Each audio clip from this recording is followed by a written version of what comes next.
أشهد أن لا إله إلا الله وحده لا شريك له وأشهد أن محمدا عبده ورسوله أما بعد فأعوذ بالله من الشيطان الرجيم بسم الله الرحمن الرحيم الحمد لله رب العالمين الرحمن الرحيم مالك يوم الدين إياك نعبد وإياك نستعين اهدنا الصراط المستقيم صراط الذين أنعمت عليهم غير المغضوب عليهم ولا الضالين. இன்று நான் ஹதரத் உஸ்மான் ரலியல்லாஹு அவர்களின் நற்குறிப்பை தொடங்குகிறேன். அது சில வாரங்களுக்கு தொடரும். ஹதரத் உஸ்மான் ரலியல்லாஹு அவர்களை குறித்து முதலில் நினைவு கொள்ள வேண்டிய விஷயமாவது, அன்னார் பத்ர் போரில் கலந்து கொள்ளவில்லை. இருந்தும் கூட அன்னார் ஹதரத் நபிகள் நாயகம் ஸல்லல்லாஹு அலைஹி வஸல்லம் அவர்களால் பத்ர் போரின் போர் செல்வத்தில் பங்கு தரப்பட்டு பத்ர் போரில் கலந்து கொண்டவர்கள் என்று கூறியிருந்த 8 பேறு பெற்ற சஹாபிகளில் ஒருவர் ஆவார்கள். அன்னாருடைய பெயர் உஸ்மான் பின் அஃபான் பின் அபுல் ஆஸ் பின் உமையா பின் அப்தே ஷம்ஸ் பின் அப்தே மனாஃப் பின் குசை பின் கிலாப் ஆகும். இவ்வாறு அன்னாரது தலைமுறை ஹதரத் நபிகள் நாயகம் ஸல்லல்லாஹு அலைஹி வஸல்லம் உடைய தலைமுறையுடன் 5வது கிளையில் அப்தே மனாஃபிடம் சென்று முடிகிறது. ஹதரத் உஸ்மானுடைய தாயார் பெயர் அர்வா பின்த் குரைஷ் ஆகும். ஹதரத் உஸ்மானுடைய தாய்வழி பாட்டி உம்மே ஹக்கீம் அப்தே முத்தலிப் மூலம் பிறந்தவர். ஹதரத் நபிகள் நாயகம் ஸல்லல்லாஹு அலைஹி வஸல்லம் உடைய தந்தையார் ஹதரத் அப்துல்லாவுடைய உடன் பிறந்த சகோதரி ஆவார். ஒரு அறிவிப்பின்படி ஹதரத் அப்துல்லா ஹதரத் உஸ்மானுடைய தாய்வழி பாட்டியான அப்துல் முத்தலிப் மூலம் பிறந்த உம்மே ஹக்கீம் உடன் ஒன்றாக பிறந்தவர் ஆவார். ஹதரத் உஸ்மானுடைய தாயார் அர்வா பின்த் குரைஷ் என்பவர் ஹுதைபியா உடன்படிக்கைக்கு பிறகு இஸ்லாத்தை ஒப்புக்கொண்டார். மக்காவை விட்டு இடம்பெயர்ந்து மதினா வந்துவிட்டார். தமது மகனுடைய கிலாஃபத் காலம் முடியும் வரை மதினாவில் இருந்தார். ஹதரத் உஸ்மானுடைய தந்தையார் அறியாமை காலத்திலேயே மரணமடைந்து விட்டார். ஹதரத் உஸ்மானுடைய சுட்டுப்பெயர் பற்றி கூறப்படுகிறது. அறியாமை காலத்தில் ஹதரத் உஸ்மானுடைய சுட்டுப்பெயர் அபு அம்ர் என்று இருந்தது. ஹதரத் ருக்கையா பின்த் ரசூலுல்லாஹ் ஸல்லல்லாஹு அலைஹி வஸல்லம் மூலமாக அவருக்கு அப்துல்லா என்ற மகன் பிறந்ததும் அதன் அடிப்படையில் முஸ்லிம்கள் மத்தியில் அன்னாரின் சுட்டுப்பெயர் அபு அப்துல்லா என்று பிரபல்யமானது. இப்னு இஸ்ஹாக் கூற்றின்படி நபிகள் நாயகம் ஸல்லல்லாஹு அலைஹி வஸல்லம் தமது மகள் ருக்கையாவை அன்னாருக்கு திருமணம் செய்து தந்தார்கள். அப்பெண்மணி பத்ருடைய யுத்தம் நடந்த நாட்களில் வஃபாத் ஆகிவிட்டார். இதனால் ஹதரத் நபிகள் நாயகம் ஸல்லல்லாஹு அலைஹி வஸல்லம் தமது இன்னொரு மகள் ஆகிய உம்மே குல்சூம் அவர்களை ஹதரத் உஸ்மானுக்கு திருமணம் செய்வித்தார்கள். இதனால் ஹதரத் உஸ்மான் ஸுன்னூரைன், 2 ஒளிகளை உடையவர் என்று அழைக்கப்பட்டார். இவ்வாறும் அறிவிக்கப்படுகிறது. ஹதரத் உஸ்மான் ஸுன்னூரைன் என்று அழைக்கப்பட காரணம், அன்னார் ஒவ்வொரு இரவும் தஹஜ்ஜுத் தொழுகையை அதிகமாக திருக்குரானை ஓதி தொழக்கூடியவர்களாக இருந்தார்கள். திருக்குரான் ஒரு ஒளியாகும். கியாமுல் லைல் என்ற இரவில் நின்று தொழுதல் ஓர் ஒளியாகும். இதனால் அன்னார் ஸுன்னூரைன், 2 ஒளிகளை உடையவர் என்ற பெயரில் பிரபல்யமாக இருந்தார்கள் என்றும் ஓர் அறிவிப்பில் காணப்படுகிறது. ஹதரத் உஸ்மானுடைய பிறப்பு பற்றி ஒரு சரியான கூற்றின்படி ஹதரத் உஸ்மான் அமுல் ஃபீல் உடைய சம்பவம் நடந்து 6 வருடம் கழித்து பிறந்தார்கள். அன்னார் தாயிஃபில் பிறந்தார்கள் என்று கூறப்படுகிறது. அன்னார் ஹதரத் நபில் நாயம் ஸல்லல்லாஹு அலைஹி வஸல்லம் அவர்களை விட 5 ஆண்டுகள் இளையவராக இருந்தார்கள். அன்னார் இஸ்லாத்தை ஏற்றது பற்றி கூறப்படுகிறது. யசீத் பின் ரஹ்மான் அறிவிக்கிறார், ஒருமுறை ஹதரத் உஸ்மான் பின் அஃபான், ஹதரத் தல்ஹா பின் உபைதுல்லா இருவரும் சுபைர் பின் அவ்வாமுக்கு பின்னால் வெளியே சென்றார்கள். இருவரும் சுபைர் பின் அவ்வாமுக்கு பின்னால் வெளியே சென்றார்கள். ஹதரத் நபில் நாயகம் ஸல்லல்லாஹு அலைஹி வஸல்லம் உடைய சமூகத்தில் வந்தார்கள். அன்னார் இருவருக்கும் இஸ்லாம் பற்றி எடுத்து கூறினார்கள். திருக்குர்ஆனை ஓதியும் காண்பித்தார்கள். இஸ்லாத்தின் கடமைகள் பற்றி எடுத்து கூறினார்கள். அதன் மூலம் அல்லாஹ்விடமிருந்து கிடைக்கும் கண்ணியம் பற்றியும் வாக்குறுதியும் வழங்கினார்கள். உடனே ஹதரத் உஸ்மான், ஹதரத் தல்ஹா ஆகிய இருவரும் ஈமான் கொண்டார்கள். ஹதரத் நபில் நாயகம் ஸல்லல்லாஹு அலைஹி வஸல்லம் அவர்களை உண்மைப்படுத்தினர். ஹதரத் உஸ்மான் கேட்டார், அல்லாஹ்வின் தூதரே, தற்போது நான் சிரியாவிலிருந்து திரும்பி வந்துள்ளேன். நாங்கள் மான் சர்கா இரண்டுக்கும் இடையில் கூடாரம் விட்டு இருந்தோம். மான் என்பது உர்தனுக்கு தெற்கில் ஹிஜாஸோட எல்லைக்கு அருகில் இருந்த ஒரு நகரமாகும். சர்கா அதனை ஒட்டியுள்ள ஒரு ஊராகும். அங்கு நாங்கள் கூடாரம் இட்டு இருந்தோம். நாங்கள் உறங்கிக் கொண்டிருந்தோம். அப்போது ஒரு அழைப்பவர் அறிவிப்பு செய்தார், தூங்குபவர்களே எழுங்கள், நிச்சயமாக அகமது மக்காவில் தோன்றிவிட்டார். பிறகு நாங்கள் திரும்பினோம். பிறகு நாங்கள் உங்களை பற்றி கேள்விப்பட்டோம். ஹதரத் உஸ்மான் ஹதரத் நபில் நாயகம் ஸல்லல்லாஹு அலைஹி வஸல்லம் அவர்கள் தாரே அர்கமில் நுழையும் முன்பே முதலில் ஈமான் கொண்டவர்களில் ஒருவர் ஆவார்கள். இஸ்லாத்தை ஒப்புக்கொண்ட பிறகு அன்னாரின் மீது அநீதி இழைக்கப்பட்டது.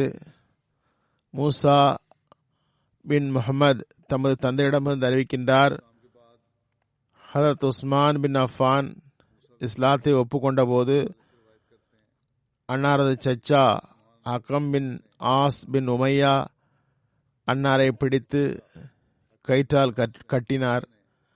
நீர் உமது பெற்றோருடைய மார்க்கத்தை விட்டு விலகி புதிய மார்க்கத்தை ஏற்றுக்கொண்டீரா? நீர் உமது புதிய மார்க்கத்தை விடும் வரை நான் உம்மை அவிழ்த்து விட மாட்டேன் என்று கூறினார். உடனே ஹதரத் உஸ்மான் ரலியல்லாஹு அன்ஹு கூறினார்கள், இறைவன் மீது ஆணையாக நான் ஒருபோதும் விட மாட்டேன். நான் அதிலிருந்து விலக மாட்டேன். ஹக்கம் ஹதரத் உஸ்மானுடைய உறுதியை பார்த்துவிட்டு வழி இல்லாமல் அன்னாரை விட்டுவிட்டார். ஹதரத் ருக்கையாவுடன் அன்னாரது திருமணம் நடைபெற்ற சம்பவம் பற்றி இவ்வாறு கூறப்படுகிறது. ஹதரத் நபில் நாயகம் ஸல்லல்லாஹு அலைஹி வஸல்லம் உடைய நுபுவத் வாதத்துக்கு முன்னர் ஹதரத் ருக்கையாவுடைய திருமணம் அபுலஹபுடைய மகன் உத்பாவுடன் நிச்சயிக்கப்பட்டிருந்தது. ஹதரத் ருக்கையா உடைய சகோதரி உம்மே குல்சூமுடைய நிச்சயதார்த்தம் உத்பாவின் சகோதரர் உதைபாவுடன் செய்யப்பட்டிருந்தது. சூரத் லஹப் இறங்கியதும் அவர்களின் தந்தை அபுல்ஹப் கூறினார், நீங்கள் ஹதரத் முஹம்மது ஸல்லல்லாஹு அலைஹி வஸல்லமுடைய மகள்களை விட்டுவிடவில்லை என்றால் என்னோடு உங்களுக்கு எந்த தொடர்பும் இல்லை, உறவை முறித்து விடுங்கள் என்றார். எனவே இருவரும் உறவுக்கு முன்னரே தலாக் செய்துவிட்டனர். அதன் பிறகு ஹதரத் உஸ்மான் ரலியல்லாஹு அன்ஹு மக்காவிலேயே ஹதரத் ருக்கையாவை திருமணம் செய்து கொண்டார்கள். அவர்களை அழைத்து கொண்டு அபிசீனியாவுக்கு ஹிஜ்ரத்தும் செய்தார்கள். ருக்கையா மற்றும் ஹதரத் உஸ்மான் இருவரும் அழகில் அவர்களுக்கு நிகராக அவர்களே இருந்தார்கள். எனவே கூறப்பட்டது, அஹ்சன ஜௌஜைனி ராஹுமா இன்சானு ருக்கையத்து ஜௌஜஹா உஸ்மானு. மிக அழகிய ஜோடி மனிதர்களில் பார்க்க விரும்பினால் அது ருக்கையா மற்றும் அவரது கணவர் ஹதரத் உஸ்மான் ஆவார். ஹதரத் அப்துல் ரஹ்மான் பின் உஸ்மான் குரைஷியிடமிருந்து அறிவிக்கப்படுகிறது, ஹதரத் நபில் நாயகம் ஸல்லல்லாஹு அலைஹி வஸல்லம் தமது மகளது வீட்டிற்கு சென்றார்கள். அப்போது அவர் ஹதரத் உஸ்மானுடைய தலையை கழுவி கொண்டிருந்தார்கள். உடனே ஹதரத் நபில் நாயகம் ஸல்லல்லாஹு அலைஹி வஸல்லம், மகளே, அபு அப்துல்லா உடன் மிக நல்ல முறையில் நடந்து கொள். நிச்சயமாக அவர் எனது சஹாபாக்களில் நல்லொழுக்க அடிப்படையில் என்னுடன் எல்லோரையும் விட அதிகம் ஒப்புமை பெற்றவராவார். இப்னு இஸ்ஹாக் கூறுகிறார், ஹதரத் நபில் நாயகம் ஸல்லல்லாஹு அலைஹி வஸல்லம் பார்த்தார்கள். இது ஹிஜ்ரத் சம்பவமாகும். ஹதரத் நபி ஸல்லல்லாஹு அலைஹி வஸல்லம் தமது சஹாபாக்களுக்கு சோதனை ஏற்படுவதை பார்த்தார்கள். அல்லாஹ்விடம் தகுதி அடிப்படையில் அன்னார் தமது சச்சா அபுதாலிப் காரணத்தால் நலமாக இருந்தார்கள். சஹாபாக்கள் படுகின்ற கஷ்டத்தை பார்த்தாலும் அன்னாரால் அதனை தடுக்க இயலவில்லை. அன்னார் தாம் பாதுகாப்பாக இருந்த போதிலும் சஹாபாக்கள் மீது அநீதி இழைக்கப்படுவதால் அந்த கொடுமையை தடுக்க ஆற்றல் இருக்கவில்லை. உடனே அன்னார் சஹாபாக்களிடம் கூறினார்கள், நீங்கள் அபிசீனியா நாட்டிற்கு செல்லுங்கள். அங்கு ஒரு அரசர் இருக்கிறார். அவருக்கு முன் எவரும் அநீதி இழைக்க முடியாது. அது ஒரு உண்மையான பூமியாக இருக்கிறது. உங்களுக்கு அங்கு இந்த சோதனையில் இருந்து விடுதலை கிடைக்கலாம். ஹதரத் நபில் நாயகம் ஸல்லல்லாஹு அலைஹி வஸல்லம் சஹாபாக்கள் குழப்பத்திற்கு அஞ்சி தமது மார்க்கத்திற்காகவும் இறை விருப்பத்தை நாடியும் ஹதரத் நபில் நாயகம் ஸல்லல்லாஹு அலைஹி வஸல்லம் அவர்களிடமிருந்து அபிசீனியா நோக்கி புறப்பட்டார்கள். இது இஸ்லாத்தில் நடந்த முதல் ஹிஜ்ரத் ஆகும். அபிசீனியாவுக்கு ஹிஜ்ரத் செய்த சஹாபாக்களில் ஹதரத் உஸ்மானும் அவரது மனைவி ருக்கையா பின்த் ரசூலுல்லாஹ் ஸல்லல்லாஹு அலைஹி வஸல்லம் ஆகியோரும் இருந்தனர். ஹதரத் அனஸ் அறிவிக்கிறார்கள், ஹதரத் உஸ்மான் அபிசீனியாவுக்கு புறப்பட்டதும் அவர்களுடன் ஹதரத் ருக்கையா பின்த் ஹதரத் ரசூலுல்லாஹி ஸல்லல்லாஹு அலைஹி வஸல்லம் அவர்களும் சேர்ந்து கொண்டனர். ஹதரத் ரசூலுல்லாஹி ஸல்லல்லாஹு அலைஹி வஸல்லம் அவர்களுக்கு செய்தி சென்று சேர தாமதமாகிவிட்டது. எவ்வாறு ஹிஜ்ரத் செய்தார்கள், என்ன நிலைமை என்று தெரியாமல் இருந்தது. அன்னார் வெளியே வந்து செய்தி எதிர்பார்த்திருந்தார்கள். அப்போது ஒரு பெண் வந்தார். அவர்களை பற்றி கூறினார். உடனே ஹதரத் நபில் நாயகம் ஸல்லல்லாஹு அலைஹி வஸல்லம் கூறினார்கள், ஹதரத் லூத் அலைஹிஸ்ஸலாமுக்கு பிறகு உஸ்மான் முதல் மனிதர். ஹதரத் உஸ்மான் தான் தமது மனைவியுடன் இறைவழியில் இடம்பெயர்ந்தவர் ஆவார். ஹதரத் சாத் அறிவிக்கிறார், ஹதரத் உஸ்மான் அபிசீனியாவுக்கு ஹிஜ்ரத் செய்த போது ஹதரத் ரசூலுல்லாஹி ஸல்லல்லாஹு அலைஹி வஸல்லம் கூறினார்கள், ருக்கையாவையும் உடன் அழைத்து செல்லுங்கள். அதனால் ஒருவருக்கொருவர் இருவரும் உங்கள் மனோதைரியத்தை அதிகப்படுத்திக் கொள்வீர்கள் என்று நினைக்கிறேன். பிறகு ஹதரத் ரசூலுல்லாஹி ஸல்லல்லாஹு அலைஹி வஸல்லம் ஹதரத் அஸ்மா பின்த் அபூபக்கர் அவர்களிடம் கூறினார்கள், நீங்கள் சென்று தகவல் அறிந்து வருக. அவர்கள் எதுவரை போயிருக்கிறார்கள், என்ன நிலை என்று கேட்டு வாருங்கள். ஹதரத் அஸ்மா திரும்பி வந்தார்கள். அப்போது ஹதரத் அபூபக்கர் ரலியல்லாஹு அன்ஹு அவர்களும் ஹதரத் ரசூலுல்லாஹி ஸல்லல்லாஹு அலைஹி வஸல்லம் உடன் இருந்தார்கள். அஸ்மா கூறினார்கள், ஹதரத் உஸ்மான் ஒரு கோவேறு கழுதையில் இருக்கை அமைத்து அதில் ருக்கையாவை அமர்த்தியவாறு கடலை நோக்கி போய்விட்டார். உடனே ஹதரத் ரசூலுல்லாஹி ஸல்லல்லாஹு அலைஹி வஸல்லம் கூறினார்கள், அபூபக்கரே, ஹதரத் லூத், ஹதரத் இப்ராஹிம் ஆகியோருக்கு பிறகு இவ்விருவரும் முதலில் ஹிஜ்ரத் செய்தவர்களாவர். அபிசீனியாவில் இருந்து அவர்கள் திரும்பி வந்த செய்தியும் ஹதீஸில் உள்ளது. இப்னு இஸ்ஹாக் கூறுகிறார்கள், ஹதரத் ரசூலுல்லாஹி ஸல்லல்லாஹு அலைஹி வஸல்லம் உடைய சஹாபாக்கள் அபிசீனியா நோக்கி ஹிஜ்ரத் செய்தார்கள். உடனே அவர்களுக்கு மக்கா வாசிகள் ஈமான் கொண்டு விட்டதாக ஒரு செய்தி கிடைத்தது. உடனே அந்த முஹாஜிரின் மக்கா நோக்கி திரும்பி வந்தார்கள். மக்காவுக்கு அருகில் வந்ததும் தமக்கு வந்த செய்தி தவறு என்று தெரிய வந்தது. அவர்கள் மறைவாக அல்லது சிலரது அடைக்கலம் பெற்றவாறு மக்காவில் நுழைந்தனர். அவர்களில் சிலர் மதீனாவுக்கு ஹிஜ்ரத் செய்தனர். பத்ர், உஹது போர்களில் ஹதரத் ரசூலுல்லாஹி ஸல்லல்லாஹு அலைஹி வஸல்லம் சேர்ந்து யுத்தம் செய்தனர். சிலரை நிராகரிப்பவர்கள் மக்காவிலேயே தடுத்து வைத்துக் கொண்டனர். அவர்களால் பத்ர் போரில் பங்கு கொள்ளவும் முடியவில்லை. அபிசீனியாவில் இருந்து வந்து மக்காவில் இருந்து மதீனாவுக்கு ஹிஜ்ரத் செய்தவர்களில் ஹதரத் உஸ்மான் மற்றும் ஹதரத் அன்னாரது மனைவி ஹதரத் ருக்கையா பின்த் ரசூலுல்லா அவர்களும் அடங்குவர். ஹதரத் உஸ்மான் சில வருடம் அபிசீனியாவில் இருந்தார்கள். ஒரு நூலில் சில வருடம் தங்கியிருந்ததாக வருகிறது.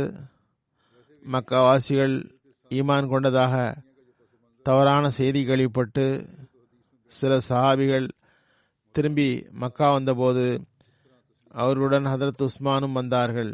வந்து சேர்ந்த பிறகு செய்தி பொய்யானது என்று தெரிய வந்தது. உடனே சில சஹாபிகள் மீண்டும் அபிசீனியா திரும்பி சென்றார்கள். உஸ்மான் மக்காவிலேயே இருந்தார்கள். மதீனாவுக்கு ஹஜ்ரத் செய்யும் ஏற்பாடுகள் நடக்கும் வரை மக்காவிலேயே தங்கிவிட்டார்கள். ஹதரத் ரசூலுல்லாஹி ஸல்லல்லாஹு அலைஹி வஸல்லம் எல்லா சஹாபிகளையும் மதீனா செல்லுமாறு கூறினார்கள். ஹதரத் உஸ்மானும் தமது குடும்பத்துடன் மதீனா திரும்பினார்கள். ஒரு அறிவிப்பில் வருகிறது, ஹதரத் உஸ்மான் மீண்டும் அபிசீனியாவுக்கு ஹிஜ்ரத் செய்து சென்று விட்டார்கள். ஆனால் பெரும்பாலான நூல்களில் ஹதரத் உஸ்மான் உடைய இரண்டாவது அபிசீனிய பயணம் குறித்து கூறப்படவே இல்லை. அதுபோன்று இரண்டாவது அபிசீனிய பயணத்தின் பின்னணி மற்றும் அதன் விபரங்கள் ஹதீஸ்களில் கூறப்பட்டுள்ளவை பெரும்பாலானவை செயலளவில் நடக்கவே முடியாதவை. ஹதரத் மிர்சா பஷீர் அஹமத் சாப் சுயம் ஆய்வு செய்துள்ளார்கள். அன்னார் கூறுவதை சில சஹாபாக்களின் சம்பவங்களுடன் நான் கூறியும் உள்ளேன். இருந்தும் இங்கும் சிறிது கூறுகிறேன். ஹதரத் மிர்சா பஷீர் அஹமத் சாபுடைய ஆய்வு என்னவென்றால், முஸ்லிம்களின் துயரம் எல்லையை தொட்டுவிட்டது. குறைஷிகள் தமது தொல்லைகளை அதிகமாகிக் கொண்டே இருந்தனர். ஹதரத் நபில் நாயகம் ஸல்லல்லாஹு அலைஹி வஸல்லம் முஸ்லிம்களிடம் கூறினார்கள், நீங்கள் அபிசீனியாவுக்கு ஹிஜ்ரத் செய்யுங்கள். அபிசீனியா அரசர் நேர்மையாளர், நீதியை விரும்புபவர். அவரது ஆட்சியில் எவர் மீதும் அநீதி இழைக்கப்படாது. அபிசீனியா நாடு ஆங்கிலத்தில் எத்தியோப்பியா என்றும் அபிசீனியா என்றும் அழைக்கப்படுகிறது. இது ஆப்பிரிக்க கண்டத்தின் வடகிழக்கில் அமைந்துள்ளது. தெற்கு அரபகத்திற்கு முற்றிலும் எதிரில் உள்ளது. இரண்டுக்கும் இடையில் செங்கடலை தவிர வேறு எந்த நாடும் இல்லை. அக்காலத்தில் அங்கு நல்ல ஒரு கிறிஸ்தவ ஆட்சி நிலை பெற்றிருந்தது. அங்கிருந்த அரசர் நஜ்ஜாசி என்று அழைக்கப்பட்டார். இப்போது வரை அங்குள்ள ஆட்சியாளர்கள் அவ்வாறே அழைக்கப்படுகின்றனர். மிர்சா பஷீர் அஹமத் சாப் இவ்வாறு எழுதுகிறார்கள், அபிசீனியாவுடன் அரபகத்துக்கு வணிக தொடர்பு இருந்தது. அந்நாட்களில் அபிசீனியாவில் ஆட்சி செய்யும் தலைமையகமாக அக்சூம் இருந்தது. அது தற்கால அதுவா நகரத்தின் அருகில் அமர்ந்து உள்ளது. இப்போது வரை அது நல்ல புனித ஆட்சியாக செல்கிறது. அக்சூம் அக்காலத்தில் மிகவும் வலுவான ஆட்சியுடைய நகரமாக இருந்தது. அஸ்ஹமா என்பது அப்போதைய நஜ்ஜாசி மன்னரின் இயற்பெயராக இருந்தது. அவர் ஒரு நீதிமான், உறுதியான அரசரும் ஆவார். எவ்வாறு இருப்பினும் முஸ்லிம்களுக்கு கஷ்டம் எல்லையை தொட்டபோது ஹதரத் நபில் நாயகம் ஸல்லல்லாஹு அலைஹி வஸல்லம் வழிகாட்டினார்கள். எவருக்கு முடியுமோ அவர்கள் அபிசீனியாவுக்கு ஹிஜ்ரத் செய்யுங்கள். ஹதரத் நபில் நாயகம் ஸல்லல்லாஹு அலைஹி வஸல்லம் கூறியதற்கு இணங்க நுபுவத்தின் 5ஆம் ஆண்டில் ரஜப் மாதத்தில் 7 ஆண்களும் 4 பெண்களும் அபிசீனியா நோக்கி ஹிஜ்ரத் செய்தனர்.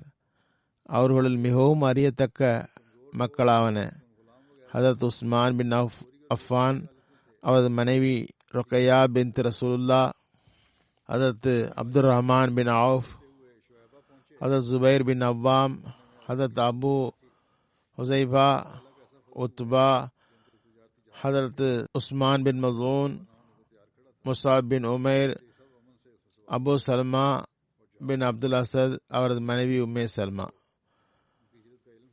ஹதரத் மிர்சா பஷீர் அஹமத் சாப் எழுதுகிறார்கள், மிகவும் ஆச்சரியமான விஷயம் என்னவென்றால் ஆரம்பகால அந்த ஹிஜ்ரத்தில் பெரும்பாலானோர் குறைஷிகளின் சக்தி பெற்ற கோத்திர சார்ந்தவர்களாவர்.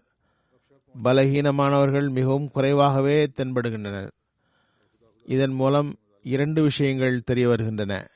ஒன்று, சக்திமிக்க கோத்திரத்தை சார்ந்தவர்களும் குறைஷிகளின் அநீதியிலிருந்து தப்ப முடியவில்லை.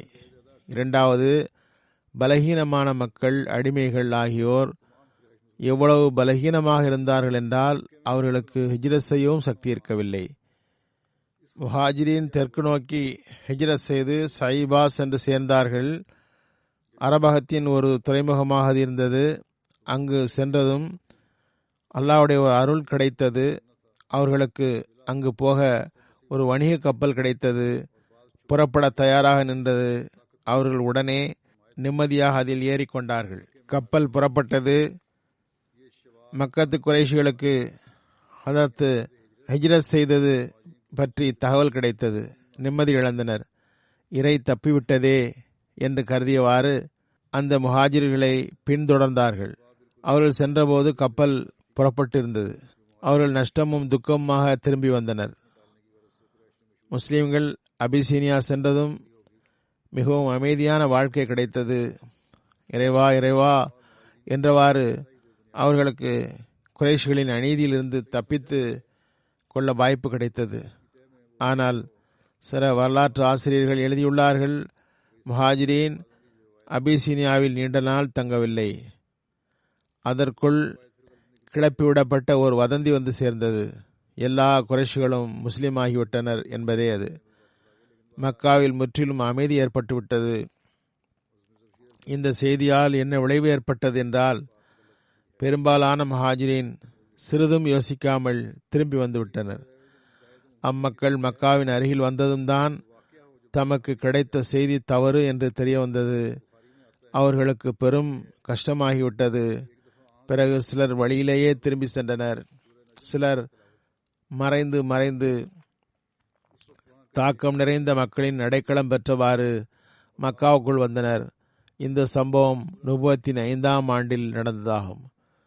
ஹிஜ்ரத் தொடக்கம் மற்றும் திரும்பிச் செல்லுதல் இரண்டுக்கும் இடையில் 2.5-3 மாதங்களே இருந்தன. நிச்சயமாக இந்த வதந்தி பொய்யானது. முஹாஜிரின்களை திரும்ப மக்காவுக்கு வர வைக்கவும் கஷ்டம் தரவும் மக்காவாசிகளால் பரப்பப்பட்டதாக இருக்கலாம். மிக அதிகம் யோசித்து பார்த்தால் இந்த வதந்தி மற்றும் அவர்கள் திரும்பி வந்தது இரண்டுமே அடிப்படையற்றதாக தெரிகிறது. ஆனால் செய்தியை சரியானதாகவே கருதினால் சில ஹதீஸ்களில் இந்த சம்பவம் வருவது போன்று உஸ்மான் சில வருடம் அங்கு தங்கியிருந்து இருக்கலாம் என்பது தவறாகிவிடுகிறது. அதனை தவறு என்று கருதினால் 3 மாதங்களில் திரும்பிவிட்டதாக கருத வேண்டி வரும். ஹதரத் மிர்ஷா பஷீர் அஹமத் சாப் ஆய்வு என்னவென்றால், இந்த செய்தி தவறானது. அன்னார் எழுதுகிறார்கள், செய்தி சரியென்றால் இந்த அடிப்படையில் சில ஹதீஸ்கள் வருகின்றன. உதாரணமாக புகாரியில் வருகிறது, ஒருமுறை காபா வளாகத்தில் நபி ஸல்லல்லாஹு அலைஹி வஸல்லம் சூரா நஜ்முடைய வசனங்களை ஓதினார்கள்.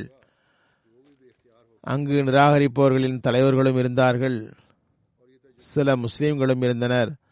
சூராவை ஓதிவிட்டு அன்னார் சஜ்தா செய்தார்கள். அவர்களுடன் சேர்ந்து எல்லா முஸ்லிம்களும் காபிர்களும் சஜ்தாவில் விழுந்தனர். காபிர்களுடைய சஜ்தாவின் காரணம் ஹதீஸில் கூறப்படவில்லை.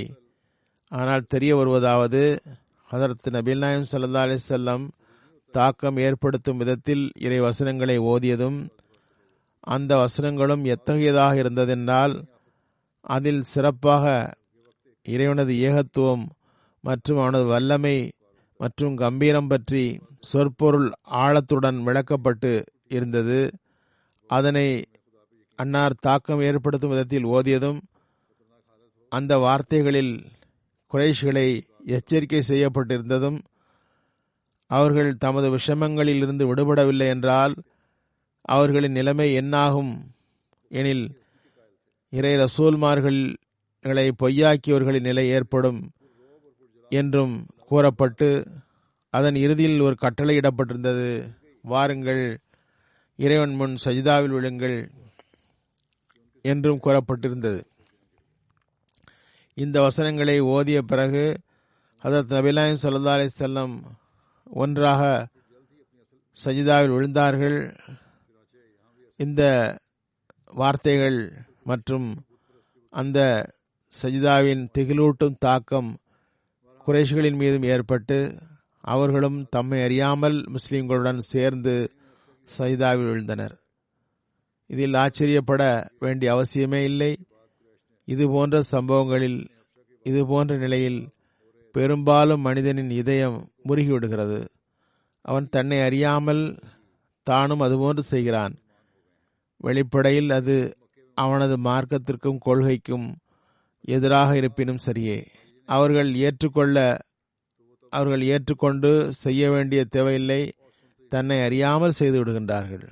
சில நேரங்களில் ஒரு மனிதர் திடீர் ஆபத்து நிகழும்போது அவர் நாத்திகராக இருப்பினும் அல்லாஹ் அல்லாஹ் ராம் ராம் என்று கூறிவிடுகிறார். நான் கூட சில நாத்திகர்களிடம் கேட்டேன், அவர்களும் முற்றிலும் சரிதான் என்றனர். அவர்களுக்கு இறைவன் மீது திட உறுதி இல்லாவிட்டாலும் அதுபோன்ற ஆபத்தான வேளையில் தன்னை அறியாமல் இறைவன் என்ற சொல் வாயிலிருந்து வந்து விடுகிறது. எவ்வாறு இருப்பினும் குறைஷிகள் நாத்திகர்கள் கூட இல்லை, அவர்கள் இறை இருப்பை ஏற்றுக்கொண்டிருந்தவர்கள். எனவே மிகவும் திகிலும் தாக்கமும் நிறைந்த ஒரு வார்த்தையை ஓதப்படும் போது முஸ்லிம்களின் ஜமாத்து சஜிதாவில் விழும்போது அதற்கு ஒரு திகிலூட்டும் தாக்கம் ஏற்பட்டது. அதனால் குறைஷிகளும் சஜிதாவில் விழுந்தனர்.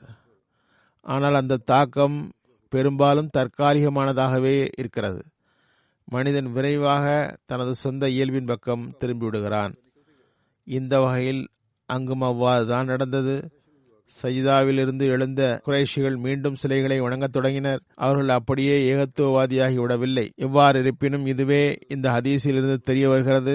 அபிசீனியாவுக்கு சென்றவர்கள் திரும்பியது உண்மை என்றால் இந்த சம்பவத்துக்கு பிறகு குறைஷிகள் அவர்கள் திரும்பி வருவதை எதிர்பார்த்திருந்தார்கள். தமது செயல்களை சான்றாக்கி தாமே அந்த வதந்தியை பரப்பி இருக்க வேண்டும். மக்காவில் குறைஷிகள் அனைவரும் முஸ்லிமாகிவிட்டனர் என்று பரப்பியிருக்க வேண்டும். எனவே மக்காவில் முஸ்லிம்களுக்கு முற்றிலும் பாதுகாப்பு உள்ளது என்றும் பரப்பியிருக்கலாம். இந்த வதந்தி அபிசீனியா வந்து அடைந்ததும் முஸ்லிம்கள் அதனை கேட்டு மகிழ்ச்சி அடைந்தனர். அதே மகிழ்ச்சியுடன் திரும்பி வந்தனர். ஆனால் மக்காவின் அருகில் வரும்போது உண்மை நிலை தெரிய வந்தது. சிலர் மறைந்தும் சிலர் தாக்கமிக்கவர்களின் அடைக்கலத்திலும் மக்காவுக்குள் வந்தனர். சிலர் திரும்பி சென்று விட்டனர். குறைஷிகள் மக்காவில் முஸ்லீமாகிவிட்டனர் என்ற வதந்தியில் உண்மை இருந்தால் சூரா நஜ்மில் சஜிதா செய்த சம்பவம் வரைதான் அல்லாஹ்வே அறிந்தவன்.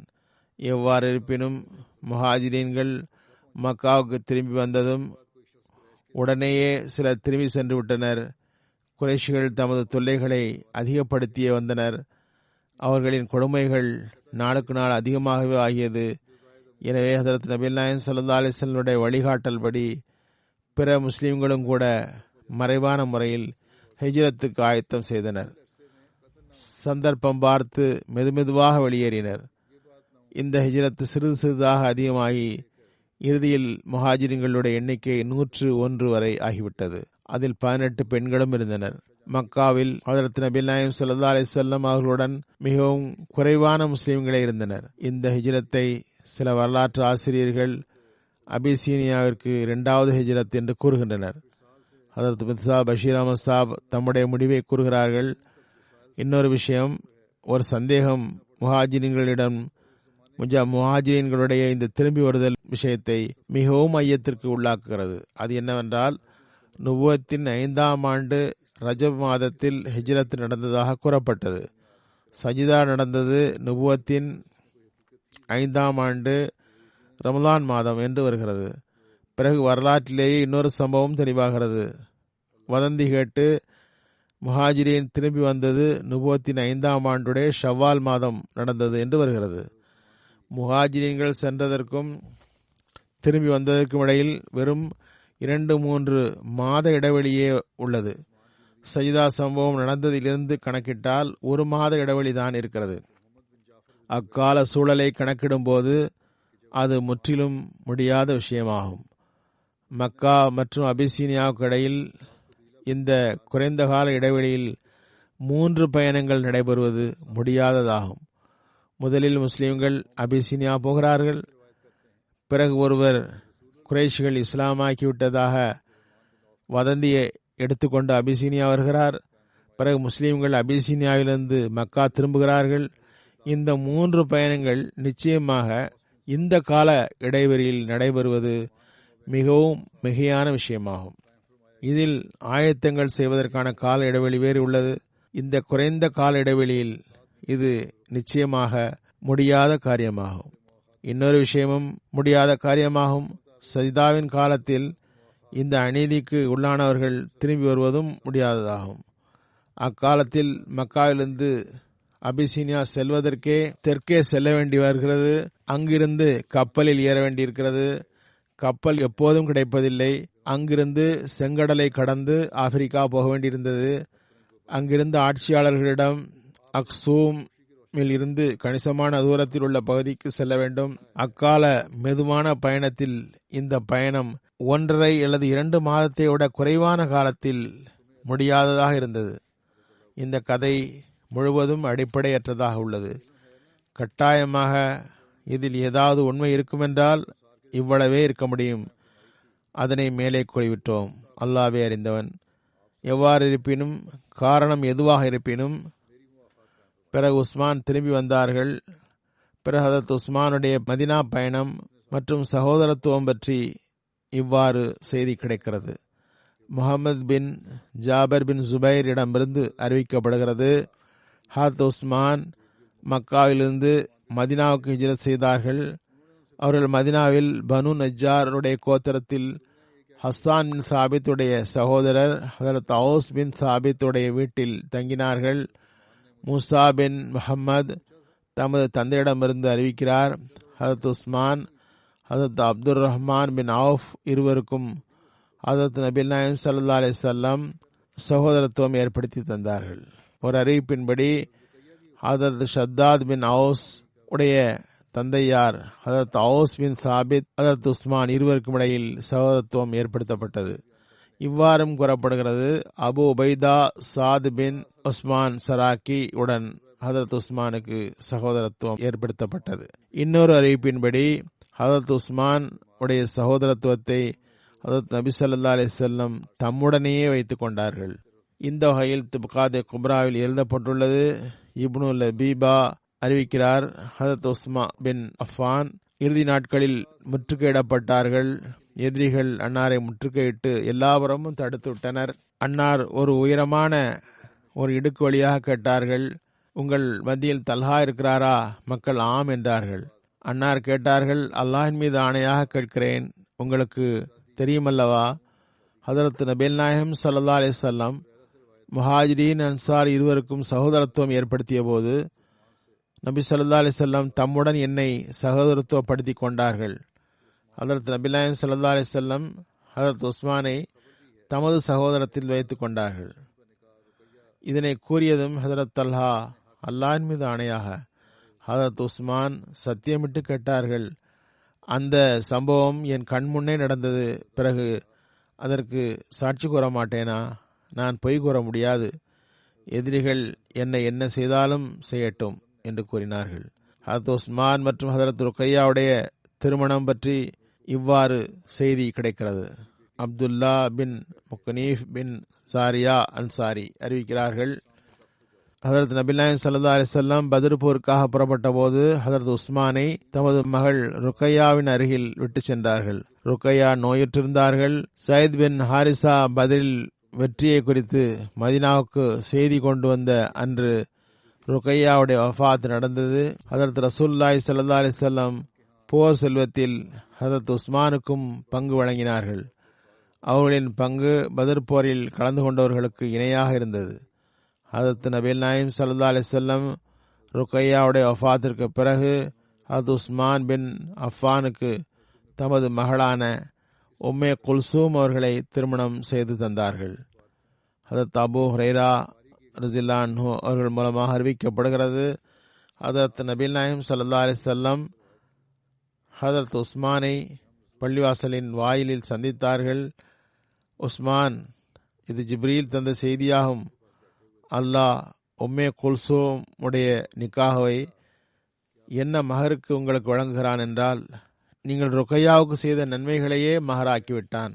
அதாவது இரண்டாவது மகளையும் கூட ரசூலுல்லாஹி ஸல்லல்லாஹு அலைஹி வஸல்லம் அவர்கள் உஸ்மானுக்கே செய்து தருமாறு கட்டளையிடப்பட்டார்கள் அல்லாஹ்வினால். அதற்கு ஆயிஷா கூறுகிறார்கள், நபி ஸல்லல்லாஹு அலைஹி வஸல்லம் அதற்கு உம்மே குல்சூமுடைய திருமணத்தை ஹதரத் உஸ்மானுடன் செய்து வைத்தார்கள். அதற்கு நபிகள் நாயகம் ஸல்லல்லாஹு அலைஹி வஸல்லம் உம்மே ஐமனிடம் கூறினார்கள், எனது மகள் உம்மே குல்சூமை ஆயத்தம் படுத்தி உஸ்மானிடம் அனுப்பி வையுங்கள், கூடவே தஃப் அடிக்கவும் செய்யுங்கள், பறையடியுங்கள். அன்னார் அவ்வாறே செய்தார்கள். ஹதரத் நபிகள் நாயகம் ஸல்லல்லாஹு அலைஹி வஸல்லம் 3 நாட்களுக்கு பிறகு உம்மே குல்சூமிடம் வந்து, எனது மகளே, நீ உமது கணவரை எவ்வாறு பெற்றாய் என்றதும் ஹதரத் உம்மே குல்சூம் அவர் மிகச்சிறந்த கணவர் என்று கூறினார்கள். ஹதரத் உம்மே குல்சூம் ஹதரத் உஸ்மானுடன் ஹிஜ்ரி 9வது ஆண்டில் நோயிற்று மரணித்தார்கள். ஹதரத் நபி நாயகம் ஸல்லல்லாஹு அலைஹி வஸல்லம் ஜனாசா தொழுவித்தார்கள். அவர்களது கபருக்கு அருகில் அமர்ந்தார்கள். ஹதரத் அனஸ் அறிவிக்கிறார்கள், ஹதரத் நபி நாயகம் ஸல்லல்லாஹு அலைஹி வஸல்லம் உம்மே குல்சூமுடைய கபருக்கு அருகில் எவ்வாறு அமர்ந்திருந்தார்கள் என்றால், அன்னாரின் கண்கள் நனைந்திருந்தன. புகாரில் இந்த சம்பவம் இவ்வாறு கூறப்பட்டுள்ளது. ஹலால் ஹதரத் அனஸ் பின் மாலிக்கிடம் இருந்து அறிவிக்கிறார், அன்னார் கூறுகிறார்கள், நபி ஸல்லல்லாஹு அலைஹி வஸல்லம் மகளின் கபருக்கு அருகில் அமர்ந்திருந்தார்கள். நான் பார்த்தேன், அவர்களின் கண்களிலிருந்து கண்ணீர் வழிகிறது. ஒரு அறிவிப்பில் வருகிறது, ஹதரத் உம்மே குல்சூம் மரணமடைந்த போது ஹதரத் நபி நாயகம் ஸல்லல்லாஹு அலைஹி வஸல்லம் கூறினார்கள், எனக்கு 3வது ஒரு மகள் இருந்தாலும் அதனையும் நான் உஸ்மானுக்கு தருவேன். ஹதரத் இப்னு அப்பாஸ் கூறுகிறார்கள், ஹதரத் ரசூலுல்லாஹி ஸல்லல்லாஹு அலைஹி வஸல்லம் ஓரிடத்தில் செல்லும் போது பார்த்தால் ஹதரத் உஸ்மான் அமர்ந்திருந்தார்கள். உம்மே குல்சூம் பின்த் ரசூலுல்லாஹ் உடைய மரணம் குறித்து அழுது கொண்டிருந்தார்கள். அறிவிப்பாளர் கூறுகிறார், அன்னாருடன் ஹதரத் அபூபக்கர், ஹதரத் உமர் ஆகியோரும் இருந்தார்கள். ஹதரத் ரசூலுல்லாஹி ஸல்லல்லாஹு அலைஹி வஸல்லம் கேட்டார்கள், உஸ்மானே, ஏன் அழுகிறீர்? அது உஸ்மான் கூறினார்கள், அல்லாஹ்வின் தூதரே, அழக்காரணம் எனக்கு உங்களுடன் இருந்த மருமகன் உறவு முடிந்து விட்டதே, அதனை நினைத்து அழுகிறேன். ஹதரத் நபி ஸல்லல்லாஹு அலைஹி வஸல்லம் உடைய 2 மகள்களும் வஃபாத் ஆகிவிட்டார்கள். ஹதரத் நபி நாயகம் ஸல்லல்லாஹு அலைஹி வஸல்லம் கூறினார்கள், அழாதீர், எனது உயிர் எவன் கையில் உள்ளதோ அந்த இறைவன் மீது ஆணையாக, எனக்கு 100 மகள்கள் இருந்தாலும் ஒருவர் பின் ஒருவராக மரணித்தாலும் ஒவ்வொருவருக்கும் பின்னும் இன்னொருவரை என்று ஒருவர் பாக்கியின்றி அனைவரையும் உமக்கு தருவேன். இது அன்பின் வெளிப்பாடாகும். இருவருக்கும் இடையில் இந்த அன்பு இருந்தது. ஹதரத் உஸ்மானிடம் ஒரு கவலை இருந்தது. ஹதரத் ரசூலுல்லாஹி ஸல்லல்லாஹு அலைஹி வஸல்லம் இந்த தொடர்பு இப்போதும் தொடரும் என்று உறுதியளித்தார்கள். மேற்கொண்டு குறிப்புகள் பின்னால் தரப்படும். நான் ஒவ்வொரு ஜும்மாவிலும் கூறுவது போன்றும் கவனமூட்டுவது போன்றும் பாகிஸ்தான் மற்றும் அகமதிகளுக்காக துவா செய்யுங்கள். பாகிஸ்தானுடைய மக்கள் மற்றும் அகமதிகளுக்காக துவா செய்யுங்கள். எதிரிகள் தமது தரப்பில் வட்டத்தை சுருக்கிக் கொண்டே செல்கிறார்கள். அவர்களுக்கு தெரியவில்லை மேலே ஒருவன் இருக்கிறான் என்றும் இறைவன் இருக்கிறான் என்றும் அவனது நீதி செயல்படுகிறது என்றும் தெரியவில்லை. அவர்களின் வட்டம் மறுபுறம் சுருங்கிக் கொண்டே செல்கிறது. பிறகு அவர்களுக்கு ஓடும் இடம் எதுவும் இருக்காது. அல்லாஹ் இவர்களுக்கு அறிவை தருவானாக. இம்மக்கள் இப்போது கூட அறிவை பயன்படுத்துவார்களாக, நீதியை பயன்படுத்துவார்களாக, காரணமற்ற அநீதி காட்டுமிராண்டித்தனங்களை விடுவார்களாக. அதுபோன்று அல் ஜசீராவுக்காகவும் துவா செய்யுங்கள். அவர்கள் ஈமான் மற்றும் நிம்மதியுடன் வாழ வேண்டும். அதுபோன்று இன்னும் பல இடங்களில் உள்ள அகமதிகளுக்கும் எதிர்ப்பு அதிகமாக உள்ளது. அல்லாஹ் எல்லா இடத்திலும் ஒவ்வொரு அகமதிக்கும் எல்லா வகையிலும் பாதுகாப்பு வழங்குவானாக. தொழுகைக்கு பிறகு சில ஜனாசா தொழுவிப்பேன். ஜனாசா காயிப் அவர்களின் குறிப்பை கூறுகிறேன். முதல் குறிப்பு, கண்ணியத்திற்குரிய மௌலானா சுல்தான் மஹமூத் அன்வர் சாஹப், முன்னாள் நாசிர் இஸ்லா இர்ஷாத் மர்கசியா, நாசிர் ஹிதமதே தர்வேஷான் ஆகவும் இருந்தார்கள். நாசிர் இஸ்லா இர்ஷாத் ரிஷ்தானாத்தாவாகவும் இருந்தார்கள். 11 ஜனவரி அன்று ரப்பாவில் 88வது வயதில் வஃபாத்தானார்கள். இன்னா லில்லாஹி வ இன்னா இலைஹி ராஜிஊன். இவரது தந்தையார் பெயர் சௌத்ரி முஹம்மத் தீன், தாயார் பெயர் ரஹமத் பிபி. இவரது தந்தை 1928 ஹதரத் இரண்டாவது கலீத் மசீஹுடைய கையில் பையத் செய்து அஹ்மதியத்தில் இணைந்தார். அவருக்கு மௌலானா சுல்தான் மஹமூத் அன்வர் சாப் ஒரே மகனாவார். மௌலானா சுல்தான் மஹமூத் அன்வர் சாஹாப் மிடில் வரை படித்த பிறகு ஏப்ரலில் வக்ஃபு செய்து 1946 மதர்சா அஹ்மதியா காதியானில் சென்றார். பாகிஸ்தான் உருவான பிறகு அஹ்மது நகரில் உள்ள ஜாமியாவில் சேர்ந்தார். அங்கு 1952 மௌலவி ஃபாசில் பரீட்சை எழுதினார். ஏப்ரல் 1956 ஜாமியாவில் ஷாஹித் டிகிரி பெற்றார். இவருக்கு மஹமூதா ஷவுகத் சாஹிபா பின்த் சௌத்ரி சாதுத்தீன் உடன் திருமணம் நடந்தது. மௌலானா ஜலாலுத்தீன் சாப் ஷம்ஸ் அவருக்கு திருமணம் நடத்தி வைத்தார்கள் 1960 ஜலசா சலானாவின் போது. இவருக்கு 4 மகன்கள், 2 மகள்கள், ஒரு மகன். எஹ்சான் மஹமூத் வாழ்வை அர்ப்பணித்தவர். ரப்பாவில் தாரிகே ஜதீத் அலுவலகத்தில் சேவை செய்கிறார். கண்ணியத்திற்குரிய மௌலானா சாஹிப் குஜராத்தில் முதலில் நியமிக்கப்பட்டார். மேலும் முரப்பியாக பல்வேறு நகரங்களில் பாகிஸ்தானில் பணியாற்றினார். 1974 1978 வரை கானாவில் இருந்தார். அவர் அங்கு இருந்தவரை நானே பார்த்துள்ளேன். மிகவும் தன்னலமற்ற தொண்டு செய்தவர். 1982 83 காலகட்டங்களில் செக்ரட்டரி மஜ்லிஸ் கார்பர்தாஸ் ஆக இருந்தார். பிறகு சதுர் மஜ்லிஸ் கார்பர்தாஸ் ஆக 1983 நியமிக்கப்பட்டார். 1983 1998 வரை நாசிர் இஸ்லாஹ் இர்ஷாத் மர்கசியாவாக இருந்தார். பிறகு 2011 வரை நாசிர் ஹதுமதே தர்வேஷானாக இருந்தார். பிறகு 2011 17 வரை நாசிர் ரிஷ்தானாத்தாவாக இருந்தார். பிறகு நோயுற்றதால் 2017 ரிட்டையர்மெண்ட் வாங்கினார். தப்லீக் செய்யும் திறமையும் மக்களிடம் நல்ல உரையாற்றும் திறமையும் பேச்சாற்றலும் இருந்தது. நிறைய சம்பவங்கள் பல்வேறு பட்ட மக்களிடம் அறிஞர்களிடம் பல்வேறு பிரச்சனைகளில் கலந்துரையாடல் நிகழ்த்தியிருக்கிறார்கள். வாயடைக்கும் அறிவுபூர்வமான பதில் தந்தார்கள். நல்ல சொற்பொழிவாளர். நான் கூறுவது போன்று கேட்பவர்களை தம்பக்கம் ஈர்த்து விடுவார். அவருடன் பணியாற்றும் முரப்பிமார்களும் இதனையே எழுதியிருக்கிறார்கள். எங்களுடன் செல்வார். ஒவ்வொருவரும் எழுதியிருக்கிறார்கள். மிகவும் கனிவுமிக்கவர். தாமும் தஹஜ்ஜுத் மற்றும் இபாதத்துகளில் செய்வதுடன் மக்களையும் முரப்பிகளையும் கூட குறிப்பாக தஹஜ்ஜுத் மற்றும் இபாதத்தின் பக்கம் தூண்டுவார். ஹிலாஃபத்துடன் பற்றுறுதி அசாதாரணமானது. சில சோதனைகள் வந்தன 4வது ஹிலாஃபத்து காலத்தில். ஆனால் முழுமையான கீழ்ப்படிதலுடன் பிறரின் கீழும் கூட பணி செய்தார். இன்னும் சிலர் கூறவும் செய்தனர், முதலில் நாசிராக இருந்தீர்கள், இப்போது வேறொரு நாசிரின் கீழ் பணி செய்ய வேண்டி வந்துள்ளதே என்றதும் அன்னார் கூறினார். மற்ற முரப்பிமார்களும் எழுதியிருக்கிறார்கள். அவருடைய மகளும் கூட எழுதியிருக்கிறார். அவர் வழங்கிய பதில், காலத்தின் ஹலீஃபா அதிகம் அறிந்தவர். எவருக்கு எங்கு தேவை உள்ளது என்று ஹலீஃபாவுக்கு தெரியும்.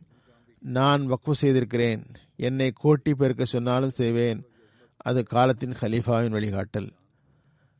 பிறகு அல்லாஹ் சிறந்த நிலையை வழங்கினான். அவரது முழுமையான பற்றுறுதி மற்றும் கட்டுப்படுதலின் முன்மாதிரிக்கு ஏற்புடைமை கிடைத்துள்ளது என்று கருதுகிறேன்.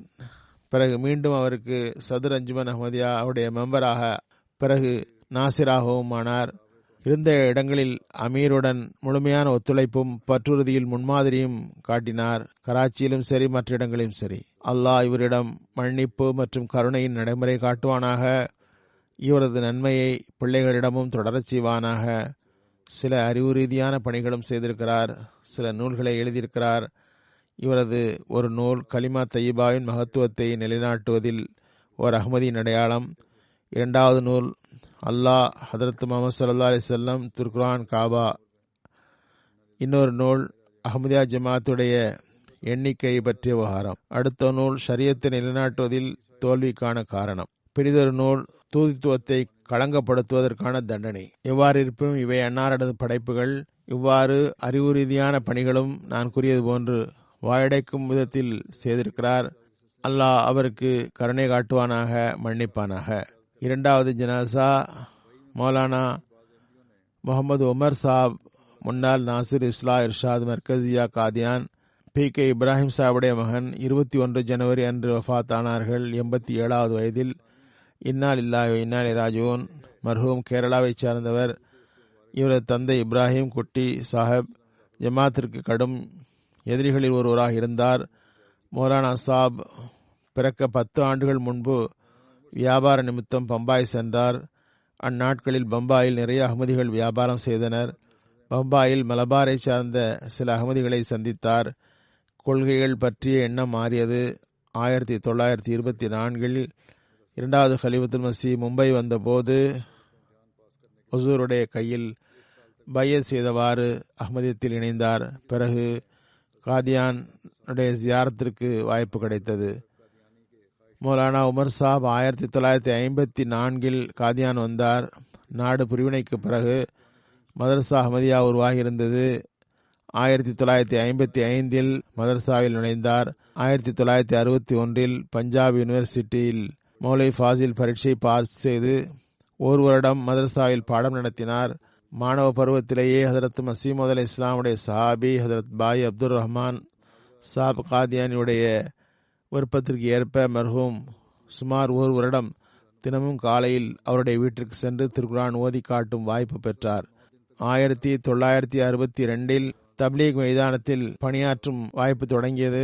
இந்தியாவுடைய பெரும் நகரங்களில் பணி செய்தார். பெரும் வெற்றி பெற்ற முபல்லிக்காக பணி செய்தார். தப்லீக் கூட்டங்களில் இவரது சொற்பொழிவு இருக்கும். யாதுகீர் முனாசராவில் பங்கு பெற்றார். ஹதரத் 4வது கலிஃபத்துல் மஸீஹுடைய சிறப்பான வழிகாட்டலுடன் கோயம்புத்தூரில் நடந்த வரலாற்று சிறப்புமிக்க 9 நாள் முனாசராவிலும் மௌலானா தோஸ்த் முகமது ஷாஹித் சாப் மற்றும் மேலிட பிரதிநிதி ஹாஃபிஸ் முசஃபர் அஹமது சாபுடன் இவர் சிறந்த பணியாற்றினார். 4வது கலிஃபத்துல் மஸீஹ் இவரது பணியை பாராட்டி தமது ஹுத்பாவிலும் கூறினார்கள். பல ஜமாத்துகளில் ஒரே ஒரு மனிதராக இருந்து தனி ஆளாக முழு பொறுப்பையும் ஏற்கிறார். மொழிபெயர்ப்பும் செய்து அதனை அதிக அளவில் வெளியிடுகிறார். அதாவது ஹுத்பாக்களை மொழிபெயர்த்து விரைவாக இறையருளால் வளரும் ஜமாத்துகளில் தொண்டு செய்கிறார். ஏனென்றால் அவர்களுக்கு காலத்தின் ஹலீஃபாவுடைய ஹுத்பா விரைவில் சென்று சேர முடிகிறது. ஜமாத்திற்கு என்ன நடக்கிறது என்று தெரிய வருகிறது. தென்னிந்தியாவில் புரிய முடியாத நமது ஜமாத்துகளில் உருது தெரியாத மக்களிடம் நமது மௌலை முகமது உமர் சாப் அவர்கள் முபல்லிக் சில்சிலா அவர்கள் அந்த வேலையை செய்தார்கள். இவர் அந்த திறமைகளை வழங்கியிருக்கிறான். அல்லாஹ் அவருக்கு இங்கு காதில் நுழையவும் அதனை உடனே கேட்டு மொழிபெயர்த்து எல்லா ஜமாத்துகளுக்கும் கொண்டு சேர்த்து விடுகிறார். இதில் பெரும் முயற்சி செய்திருக்கிறார். 1 வருடம் வரை பாலஸ்தீனத்தில் சேவை செய்யும் வாய்ப்பும் பெற்றார். திருக்குரானில் ஹதரத் மசீமது அலி இஸ்லாமுடைய பல புத்தகங்கள் மற்றும் பத்திரிகைகளை மலையாளம் மற்றும் தமிழ் மொழியில் மொழிபெயர்க்கும் வாய்ப்பு பெற்றார். 2007 நான் அவரை நாசிர் இஸ்லா இர்ஷாத் மர்கசியாவாக்கினேன். பிறகு நாசிர் அடிஷனல் நாசிர் இஸ்லா இர்ஷாத் தாலீமுல் குரான் மற்றும் வக்ஃபே ஆர்ஜியாக நியமித்தேன். பிறகு நாயிப் நாசிர் ஆலாவாக பணியாற்றும் வாய்ப்பு பெற்றார். மிகச்சிறந்த முறையில் பணி செய்தார். மதரசா அஹ்மதியாவில் இருந்து வெளியேறியதும் மர்ஹூமுக்கு 53 வருடங்கள் ஜமாத்திற்காக பணி செய்யக்கூடிய வாய்ப்பு கிடைத்தது. அவரது நினைவாக 4 மகள்களும் மருமகன்களும் மகள்வழி பேரன் பேத்திகளும் உள்ளனர். திறமை இருந்தது. ஜமாத்திற்கு சேவை செய்ய குடும்பத்துடன் சொந்த பயணம் செய்துள்ளார். அந்த சந்தர்ப்பங்களில் ஜமாத் பணியில் குறிப்பாக மொழிபெயர்ப்பிலும் மூழ்கியிருப்பார். ஸ்ரீலங்காவில் நேஷனல் சதுர் சாப் எழுதுகிறார். ஸ்ரீலங்கா ஜமாத்துடைய வரலாற்றில் இவரது பொற்காலம் எப்போதும் பாதுகாப்பாக இருக்கும். அதற்கு 3வது கலிஃபத்துல் மஸீஹ் காலத்தில் மௌலானா சாஹாபுடைய முதல் வருகை மர்கசி முபல்லிக் என்ற முறையில் அல்லாஹ்வின் அருளால் 1978 நடந்தது. அதனால் அசாதாரணமான முறையில் ஜமாத்துகளில் ஆன்மீக எழுச்சி ஏற்பட்டது. சீர்திருத்தம் மற்றும் தூய மாற்றங்கள் உருவாகின. மௌலானா மர்ஹூம் சிறந்த தொண்டாற்றினார்கள். 1994 கொழும்பு நகரில் ராமகிருஷ்ணாவுடைய பெரிய அரங்கில் மௌலானா சாப் ஒரு அமைதி மற்றும் ஏகத்துவம் என்ற தலைப்பில் வலுவான சொற்பொழிவு நிகழ்த்தினார். 400 பேர் கேட்க வந்திருந்தார்கள். ராமகிருஷ்ணா இயக்க தேசிய தலைவர் மற்றும் நாட்டின் இந்து கலாச்சார மினிஸ்டர் தேவராஜ் மௌலானா மர்ஹூமுடைய சொற்பொழிவுகளை கேட்டு உணர்ச்சிபூர்வமாக பாராட்டினார். ஏனென்றால் சொற்பொழிவில் மௌலானா சாப் கீதையில் இருந்து சான்றுகளை காட்டி மந்திரம் சொல்லி நபி ஸல்லல்லாஹு அலைஹி வஸல்லம் உண்மையை நிரூபித்து காட்டினார். எனவே அந்த வரலாற்று சொற்பொழிவு இன்று வரை மக்களிடம் ஏற்றுக்கொள்ளப்பட்டுள்ளது. ஹதரத் மசீமது அலைஹிஸ்ஸலாமுடைய 4 நூல்களை தமிழில் மொழிபெயர்த்து பல்வேறு தலைப்புகளில் 7 நூல்களாக தமிழில் வெளியிட்டார். தமிழ்நாட்டில் ஜமாத்துடைய மாத ஏடு சமாதான வழியில் தொடங்கி ஒரு காலகட்டம் வரை பிற பகுதிகளிலும் அதை வெளியிட்டார். அல்லாஹ் மர்ஹூமுடன் மன்னிப்பு மற்றும் கருணை நடைமுறையை காட்டுவானாக, அவரது தகுதி உயர்த்துவானாக, அவரது சந்ததிகளுக்கும் பற்றுறுதியும் ஜமாத்துடன் தொடர்பு வைக்கும் வாய்ப்பும் தருவானாக. அடுத்த ஜனாசா கண்ணியத்திற்குரிய ஹபீப் அஹமது சாப் மொரபி சில்சிலா. இவர் முகமது இஸ்மாயில் பேக்டரி ஏரியா ரப்பாவை சார்ந்த முகமது இஸ்மாயில் சாஹிபுடைய மகனாவார். 25 டிசம்பர் இஸ்லாமாபாத்தில் ஹார்ட் அட்டாக்கில் தமது 64வது வயதில் வஃபாத்தானார். இன்னா லில்லாஹி வ இன்னா இலைஹி ராஜிஊன். 1979 ஜாமியா பாஸ் செய்தார். பிறகு பாகிஸ்தானில் பல்வேறு மாவட்டங்களில் சேவை செய்ய வாய்ப்பு பெற்றார். 1989 முதல் 2003 வரை நைஜீரியாவில் சேவை செய்தார்.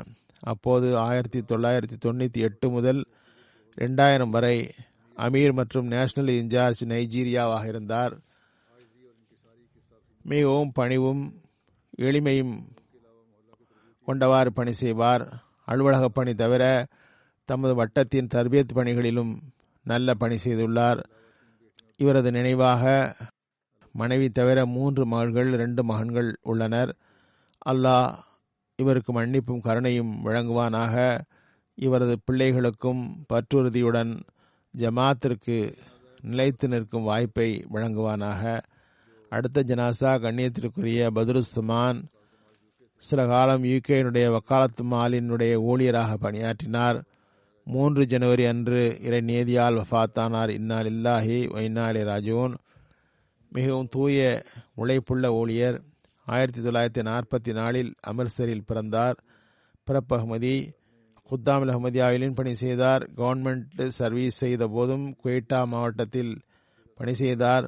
பிறகு பலூசிஸ்தானில் உடைய அன்சாருல்லா நாசிமாக இருந்தார்.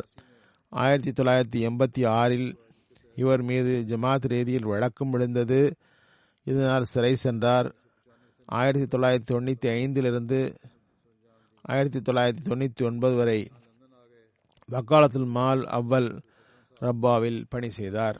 இங்கு லண்டன் வந்ததும் ரக்கீம் பிரஸ், பிறகு 17 வருடங்கள் vakalat mall, additional vakalat mall London இவற்றில் பணி செய்யும் வாய்ப்பு பெற்றார். அல்லாஹ் இவருக்கு மன்னிப்பும் கருணையும் வழங்குவானாக. அடுத்த ஜனாசா கண்ணியத்திற்குரிய மன்சூர் அகமது தஹசீன் சாப். இவர் மௌலவி முகமது அகமது நயீம் சாப் மரபி சில்சிலாவுடைய மகன். எஹ்திசாப் நசாரத் உமரே ஆமா துறையினுடைய ஊழியர். இங்கு லண்டனில் தனது மகன்களிடம் வந்துள்ளார். 30 டிசம்பர் அன்று தமது 70 வயதில் இறை நியதியால் வஃபாத்தானார். இன்னா லில்லாஹி வ இன்னா இலைஹி ராஜிஊன். இவர் தமது வாழ்நாளில் சுமார் 25 வருடங்கள் மார்க்க பணியாற்றியுள்ளார். ஜமாத்தின் ஊழியர் என்ற முறையில் பல்வேறு அலுவலகங்களில் பணியாற்ற வாய்ப்பு பெற்றார். மிக உயர்ந்த இனிய வழக்கங்கள் உள்ளவர், மார்க்க பற்று உடையவர், பரிவுள்ளவர், ஹிலாஃபத்துடன் அளவு கடந்த பற்றுள்ளவர், பிறருக்கும் அதனை போதனை செய்வார், பொறுமை சகிப்புத்தன்மையுடன் விவகாரங்களுக்கு தீர்வு வழங்குவார். சண்டையுடன் வரக்கூடிய இரு பிரிவுகள் கோபத்துடன் அலுவலகத்தில் வந்தால் கூட இவரது நடைமுறையால் அவர்களது கோபத்தை கண்ட்ரோல் செய்து மேலும் அவர்களுடைய பிரச்சனைகளை தீர்த்தும் வைப்பார். ஜமாத்தின் பணியில் எவ்வளவு உணர்வு இருந்தது என்றால் இவரது மனைவி எழுதுகிறார், அவரது மகள் டாக்டர் பாரியா மன்சூர் சாஹிபுடைய வலிமா விருந்தின் நேரத்தில் இவர் காலையில் ஆயத்தமாகி அலுவலகத்துக்கு வந்துவிட்டார். மனைவி கூறினார், கல்யாண வீடு, இன்றாவது லீவ் எடுங்கள். அவர் பதில் கூறினார், விருந்து 2 மணிக்கு. பிறகு நேரத்தை வீணாக்கி என்ன செய்ய, நான் இப்போது ஆபீஸ் போகிறேன், விருந்து நேரத்தில் வருகிறேன். மேல் ஆபீசர்களுக்கு மிக மரியாதையுடன் நடந்து கொள்வார். விவகாரங்களில் கருத்து வேறுபாடு இருந்தால் கண்ணியமாக தமது உணர்வை கட்டுப்படுத்தியவாறு தமது கருத்துக்களை எடுத்து வைப்பார். இவரது நினைவாக மனைவி ருக்ஷன் தா சாஹிபா, 2 மகன்கள், 1 மகள் இருக்கிறார். அல்லாஹ்வின் அருளால் இவருக்கு அல்லாஹ் மன்னிப்பும் கருணையும் காட்டுவானாக. சிறு வயதிலிருந்தே இவரை நான் அறிவேன். என்னுடன் படித்துள்ளார். எப்போதும் பார்த்துள்ளேன். மிகவும் தாராளமாகவும் சிரிப்பாகவும் கேலியாக பேசுவராகவும் இயல்பு கொண்டவர். எப்போதும் கோபப்பட மாட்டார், சண்டையிட மாட்டார். இந்த தன்மை இறுதி வரை இருந்தது. சமாதானமும் சுத்தமாகவும் இருக்க வைப்பதில் பெரும் பணியாற்றியுள்ளார். அடுத்த ஜனாசா டாக்டர் ஐதி இப்ராஹிம் மவான் கா சாப், தன்சானியா. 9 டிசம்பரில் 73 வயதில் மரணமடைந்தார். இன்னா லில்லாஹி வ இன்னா இலைஹி ராஜிஊன். மருத்துவத்துறையில் மக்ரிப் யூனிவர்சிட்டி யுகாண்டாவில் சேர்ந்தார். அல்லாஹ்வின் அருளால் ஈஸ்ட் ஆப்பிரிக்காவில் உள்ள உள்ளூர் அஹ்மதி டாக்டராகும் கண்ணியம் பெற்றார். டாக்டர் சாப் தமது இள வயதில் பையத் செய்யும் வாய்ப்பு பெற்றார். ஸ்கூல் படிக்கும் காலத்திலேயே மார்க்க விவகாரங்களில் நிகழ்ச்சிகளில் பங்கு பெறுவார். பேர் தாங்கி ஸ்காலர்ஸ்களுடைய தரப்பிலிருந்து, பேர் தாங்கி அறிஞர்களின் தரப்பிலிருந்து ஜமாத்தின் மீது வீணான ஆட்சேபனைகள் செய்யப்படும் பொழுது இவரது உள்ளத்தில் ஜமாத்து பற்றி அறிய ஆவல் எழுந்தது. அந்த காலத்தில் முபல்லிக் சில்சிலாவாக ஷேக் அபு அல் தாலிப் ஷாந்தி சாஹப் என்ற இவரது உறவினருடன் ஆட்சேபனை பற்றி பேசும்போது ஷேக் சாஹப் விரிவாக ஆட்சேபனைக்கு பதில் மட்டுமின்றி ஜமாத்தால் வெளியிடப்பட்ட சுவாஹிலி குரான் மொழிபெயர்ப்பு மற்றும் பிற புத்தகங்களையும் காட்டினார். அவற்றை படித்த பிறகு டாக்டர் சாப் பையத் செய்தார். அல்லாஹ்வின் அருளால் இறுதி மூச்சு வரை பையத்தில் நிலை நின்றார். எப்போதும் எல்லா பிரிவினருடனும் அஹ்மதியத்தின் தூதை எடுத்து வைத்தார். தப்லீகிற்கான ஆர்வம் இருந்தது. இதற்காக அஹ்மதி மற்றும் அஹ்மதி அல்லாதவர்களிடம் சிறப்பாக செல்லும்போது பெரும்பாலும் பேக்கில் ஜமாத்து புஸ்தகங்களை எடுத்துக்கொண்டு பஜாருக்கு போவார். அவற்றை விற்பார். மக்கள் எவ்வளவு விற்றீர்கள் என்று கேட்டால் மகிழ்ச்சியாக கூறுவார், நான் மருத்துவமனை போகும்போது மக்களுக்கு உடலுக்கு வைத்தியம் செய்கிறேன், இப்போது ஆன்மாவுக்கு வைத்தியம் செய்கிறேன். இரண்டையும் பிரிக்க முடியாது, புறக்கணிக்கவும் முடியாது. ஹிலாஃபத்துடன் அளவு கடந்த அன்பு பிடிப்புள்ள இருந்தது. பிள்ளைகளுக்கு இஸ்லாமிய போதனை பற்றி ஒளியூட்டினார். தாலீம் தர்பியத்தில் நல்ல கவனம் இருந்தது. மேலும் வீட்டில் குழந்தைகளுடன் ஜமாத்தாக தொழுகை நடத்துவார். வீட்டில் ஒரு லைப்ரரி இருந்தது. மற்ற அறிவு சார்ந்த நூல்களும் அதுடன் ஜமாத் நூல்களும் இருந்தன. தமது பிள்ளைகளை அஹ்மதியாக உண்மை இஸ்லாத்தில் நிலைநாட்ட வேண்டும் என்று துவா செய்வார். பிறருக்கும் கூறி வந்தார். ஜமாத்துடன் இணைந்திருந்தார். பிள்ளைகளையும் ஜமாத் அமைப்புடன் இணைத்து வைத்தார். தமது தந்தையை போன்று நல்ல இயல்புடன் இருக்க வேண்டும். அல்லாஹ் அவர்களை எப்போதும் இணைத்து வைப்பானாக. அவரது தந்தையின் துவாக்களையும் நல்ல விருப்பங்களையும் நிறைவேற்றி தருவானாக. டாக்டர் சாபுக்கு மன்னிப்பும் கருணையும் வழங்கி அவரது தகுதியை உயர்த்துவானாக. அடுத்த ஜனாசா ஷுக்ரா பேகம் சாஹிபா. இவர் தீன் முகமது நங்கிலி தர்வேஷ் காதியானுடைய மனைவி. 6 ஜனவரியில் தமது 85வது வயதில் வஃபாத்தானார்கள்.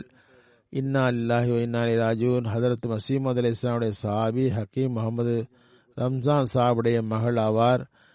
தொழுகை நோன்பில் பேணுதல் உள்ளவர், தஹஜ்ஜுத் தொழுபவர், விருந்தோம்பல் செய்பவர், பொறுமைசாலி, நன்றியுணர்வு மிக்கவர், உழைப்பு, அனுதாபம், பெரும் சிறப்புகள் மிக்க பெண்மணி. ஹிலாஃபத்துடன் அளவு கடந்த அன்பு, நிறைய வருடம் லஜ்னா இமாவுடைய ஹத்மதே ஹல்கிலுடைய செக்ரட்டரியாக இருக்கும் பணி வாய்ப்பு பெற்றார். மூசியாவாக இருந்தார். இவரது நினைவாக 2 மகன்கள் 2 மகள்கள். ஒரு மகன் 40 வயது வரை பணி செய்ய வாய்ப்பு கிடைத்தது பஷூருத்தீன் சாஹிபுக்கு. 2வது மகன் முனீருத்தீன் சாஹிப் இப்போது காதியானுடைய தாமிராத் அமைப்பில் பணி செய்கிறார்.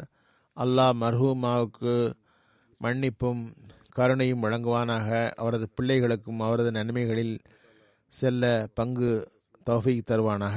அடுத்த ஜனாசா கண்ணியத்துக்குரிய சௌத்ரி கராமத்துல்லா சாஹாப் 26 டிசம்பரில் 95 வயதில் வஃபாத்தானார்கள். இன்னா லில்லாஹி வ இன்னா இலைஹி ராஜிஊன். மர்ஹூம் ஹதரத் மசீமது அலைஹிஸ்ஸலாமுடைய சஹாபி சௌத்ரி ஷாஹதீன் சாப் ஆஃப் கட்டியான் உடைய மகன் வழி பேரனாவார். மசீமது அலைஹிஸ்ஸலாம் சியால்கோட் வந்தபோது பையத் செய்த வாய்ப்பு பெற்றவர். மர்ஹூம் நல்ல மனிதர், அன்பு காட்டுபவர், ஏழைகள் தேவையுடையவர்களை கவனத்தில் கொள்பவர், எப்போதும் இறைவனுக்கு நன்றி செலுத்துபவர், கலப்பற்ற மனிதர். அவரது மகன் சுஹைல் சாப் எழுதுகிறார், விருந்தோம்பல் பண்புள்ளவர், அவ்வியல்பு சிறப்பாக வெளிப்படும். வாக்கிஃபீன ஜிந்தகியாக சிந்து பகுதிகளுக்கு செல்வார். இவருக்கு சிறப்பு இராணுவத்தில் பங்கு பெறும் வாய்ப்பும் கிடைத்துள்ளது. 1983 2018 வரை அல்ஃபதல் இன்டர்நேஷனலுடைய அலுவலகத்தில் தன்னார்வராக பணி செய்தார். தமது வீட்டை ஆரம்பத்தில் இருந்தே ஜமாத் நிகழ்ச்சிகளுக்காக எடுத்து வைத்தார். தற்போதைய வீட்டில் ஒரு பகுதியை தொழுகை மையமாக கட்டியுள்ளார். இவரது மகள்கள் கூட தொண்டு செய்கின்றனர். மகனும் ஜமாத்துக்கு தொண்டு செய்கிறார். அவரது மகள் வழி பேரன் ஒருவர் பர்ஹாத் அஹ்மத் முரபி சில்சிலா UK ஆக பிரசன்ட் மீடியாவில் இருக்கிறார். அல்லாஹ் மர்ஹூமுக்கு மன்னிப்பையும் கருணையையும் வழங்குவானாக. அவரது சந்ததிகளுக்கும் இவரது நன்மைகளை தொடர வாய்ப்பு தருவானாக. அடுத்த ஜனாசா சௌத்ரி முனவர் அகமது சாப் ஹாலித், ஜெர்மனி. அவர் 20 ஆகஸ்ட் அன்று 85 வயதில் வஃபாத்தானார். இன்னா லில்லாஹி வ இன்னா இலைஹி ராஜிஊன். மர்ஹூம் ஜமாத் அமைப்புடன் ஆழிய தொடர்புடையவர். தர்பியத் நிகழ்ச்சிகளில் முழுமையாக பங்கேற்பார். ஜெர்மனியில் பல்வேறு காலகட்டங்களில் தலைவர் மற்றும் பொதுச் செயலாளராக பணியாற்றும் வாய்ப்பு பெற்றிருந்தார். அன்சாருல்லாவுக்கும் பணியாற்ற வாய்ப்பு பெற்றார். பல்வேறு பொறுப்புகளில் இருந்தார். இது தவிர பாகிஸ்தான் உருவானதில் இருந்து தாரிகே ஜதீதுடைய நிலங்களில் மேனேஜராக பணியாற்றியிருக்கிறார். ஹிலாஃபத்துடைய ஆழிய தொடர்பு கொண்டவர். மர்ஹூம் மூசியாக இருந்தார். இவரது நினைவாக மனைவி தவிர 5 மகன்கள் 6 மகள்கள் இருக்கிறார்கள்.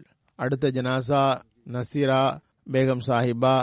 இவர் அகமது தாஹிர் மஹமூத் ரிட்டையர் முரப்பி சில்சிலா பங்களாதேஷுடைய மனைவி. 28-27 நவம்பரில் இறை நியதிக்கு ஏற்ப வஃபாத்தானார்கள். இன்னா லில்லாஹி வ இன்னா இலைஹி ராஜிஊன்.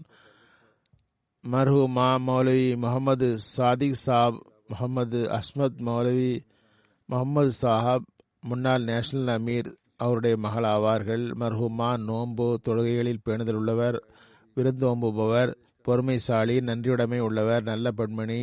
ரமலானில் தொடர்ந்து திருக்குர்ஆனை திலாவத் செய்வார், முழுமை செய்வார். இது தவிர நிறைய நல்ல பண்புடையவர். அல்லாஹ் இவருக்கும் மன்னிப்பும் கருணையும் வழங்குவானாக.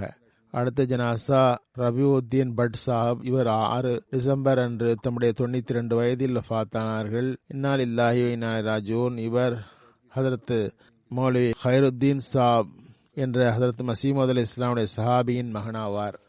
அல்லாஹ்வின் அருளால் இளமையிலேயே வசியத் செய்யக்கூடிய வாய்ப்பு பெற்றார். பல்வேறு பகுதிகளில் ஜமாத்திற்கு பணி செய்யும் வாய்ப்பு பெற்றார். பத்மஹலி என்ற நார்வால் மாவட்ட சதுர் ஜமாத் மற்றும் அமீர் ஹல்கா வாஹகேண்ட் ஆக இருந்தார். வாஹகேண்ட் ஜமாத்துடைய சதுராகவும் இருந்தார். இறை வழியில் கைதாகும் வாய்ப்பும் பெற்றார். இவரது நினைவாக 4 மகன்கள் 1 மகன் உண்டு. இவரது மருமகன் நசீர் அகமது கான் நைஜீரியாவுடைய முபல்லிக்காக இருக்கிறார். அல்லாஹ் மர்ஹூமுக்கு மன்னிப்பு மற்றும் கருணையை வழங்குவானாக. இந்த எல்லா மர்ஹூம்களின் தகுதிகளையும் உயர்த்துவானாக. தமது அன்பிற்குரியவர்களுடைய நெருக்கத்தை தருவானாக. தொழுகைக்கு பிறகு இவர்களுடைய ஜனாசா காயிப்பை தொழுவிப்பேன்.